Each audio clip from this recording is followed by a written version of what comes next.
Urdu channel अदबी नशमन में आपका इस्तकबाल है। आज के अफसाना एडिशन में हम आपको एक बार फिर डॉक्टर सलीम अहमद साहब का लिखा हुआ एक अफसाना सुनाने जा रहे हैं, क्योंकि उनका जो पिछला ड्रामा था, यानी जो अफसाना था आखिरी निशानी, उसे आपने बहुत पसंद किया। आप नाज़रीन का बहुत बहुत शुक्रिया इसके लिए। हमें अपने लाइक और कमेंट ज़रूर दीजिएगा।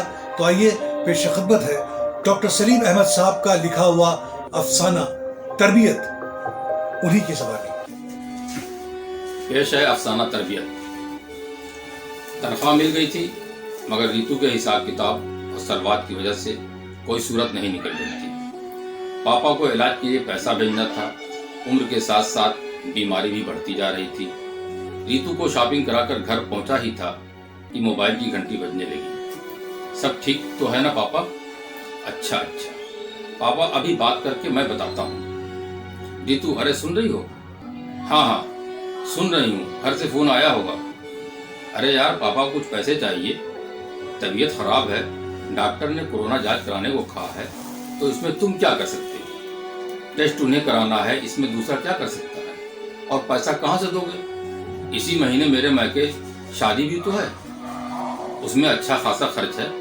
आखिर परेशान है तभी तो मुंह खोल रहे हैं। वैसे भी वो जल्दी कुछ कहते नहीं। मैंने समझाने की बहुत कोशिश की। अरे मैंने कहा ना, यहाँ कोई पैसे का पेड़ थोड़ी लगा है, जो तोड़े दे दिया।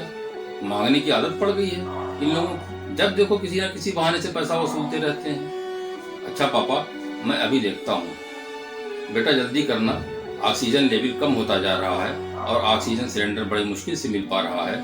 इंजेक्शन खरीदने की तो मेरी हैसियत ही नहीं है। अभी वार्ड बॉय किसी से 1 लाख रुपये में फुल डोज दिलाने की बात कर रहा था। पापा आप फिक्र ना करें, मैं अभी कुछ पैसे आपको ट्रांसफर कर रहा हूँ, बाकी का इंतजाम भी जल्द ही कर दूंगा। बेटा जल्दी करना, मेरी सांस उखड़ रही है। हाँ पापा, मैं बस अभी कुछ देर में। मैंने कहा ना, किसी को पैसा भेजने की जरूरत नहीं।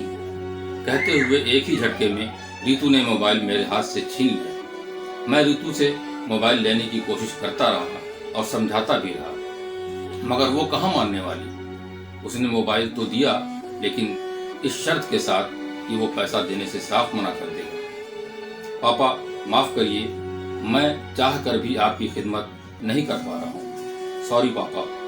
मैं समझ गया बेटा, मेरी तरबियत में कहीं ना कहीं कमी रह गई है। नहीं पापा, आपकी तरबियत में नहीं, मेरी बदकिस्मती है। पहले मैं अपने मम्मी पापा की सेवा से और अब आपकी सेवा से भी। हेलो। हाँ हेलो पापा, आप कुछ बोलते क्यों नहीं? मैं सुन रहा हूँ। हाँ पापा। मेरे मोबाइल का स्पीकर ऑन था। पीछे खड़ी रीतू पुलिस की तरह सर पर तैनात थी। मैं फोन पर हेलो करता रहा और दूसरी तरफ से आवाज आनी बंद हो गई थी। मतलब साफ था। तो क्या ये मेरे पापा? रीतू के मुंह से बेसाख्ता निकला और वो बेहोश होकर जमीन पर गिर पड़ी। शुक्रिया। चैनल को सब्सक्राइब करें, लाइक और कमेंट जरूर करें।